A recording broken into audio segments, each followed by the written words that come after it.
পাবে না যদি তুমি নিজে হাতে লাঠি নিয়ে দাঁড়িয়ে এই দুঃশাসনকে যদি দমাতে না পারো।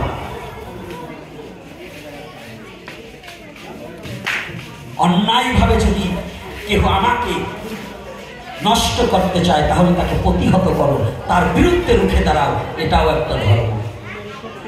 যদি তা না হতো শ্রীমদ্ ভগবত গীতার মধ্যে কোনো যুদ্ধ হতো না। কৃষ্ণ কৃষ্ণ বলে লাফান, গলায় কতটি তুলসীর মালা দিয়ে কপালে এক পোষা তিলক দিয়ে কৃষ্ণ বলে লাফালাফি করেন। আরে কৃষ্ণ কি বলেছে?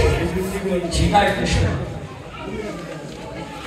খালি লাফালে কাজ হবে না, লাফানিটা বন্ধ করে নিজের সজাতি চিন্তাটাকে হৃদয়ে ধারণ করে আপনার অস্তিত্ব যদি রক্ষা না করে কৃষ্ণ বলে খাবার কপালে জুটবে না। ওই যে ময়দার ধোকা কাশ্মীরি ছানার রসা ও কপাল থেকে মুছে যাবে না যদি নিজের সজাতি না থাকে। রাগ করছেন নাকি? বলুন শিক্ষিত বাবারা যারা আছেন, কথা কি এক না দুই? সঠিক। আজকে আমরা তো লাফালাফি করছি, মূলাবাসীর মতো লাফালাফি করছি, কিন্তু এটা জ্ঞান বিবেকের মধ্য দিয়ে একটু ভেবে দেখুন কোথায় আমরা ছুটে চলেছি, কোথায় আছি। এই পর্যন্ত কবে পেয়েছেন সনাতনীদের বিচার? পেয়েছেন? এত দুর্যোগ গেল, সনাতনীদের এত কিছু হয়েছে, কোনোদিন কোনো বিচার পেয়েছেন?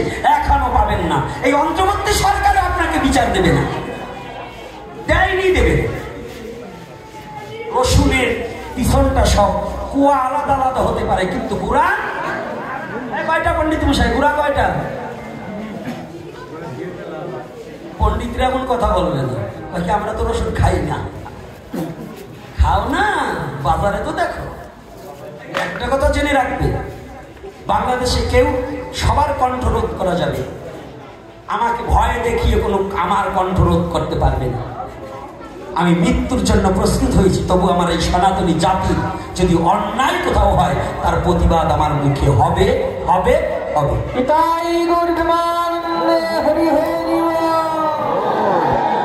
কোনোদিনও বন্ধ করবে। ন্যায্য বিচার যতদিন না পাবো, যতদিন সত্য প্রতিষ্ঠা না হবে, ততদিন পর্যন্ত এই লড়াই আমার চলে যাবে। এটা আমি বুক ফুলিয়ে বলে যাই, এখানে না সারা বাংলাদেশে আমি বলেছি। পেয়েছে? তাই এজন্য বলছি, আমরা লাঠির দ্বারা কারোর সাথে লড়ব না।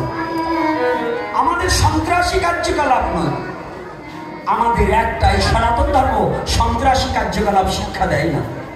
সনাতন ধর্ম প্রেমের ধর্ম, দয়ার ধর্ম, করুণার ধর্ম, ভালোবাসার ধর্ম। ভালোবাসা দিয়ে আমরা জগৎকে জয় করতে চাই। ভালোবাসার মধ্য দিয়ে বহির্বিশ্বে লাখো লাখো খ্রিস্টান সনাতন ধর্ম গ্রহণ করেছে, করেনি? তাই করেছে কিনা? এটা কে করেছে?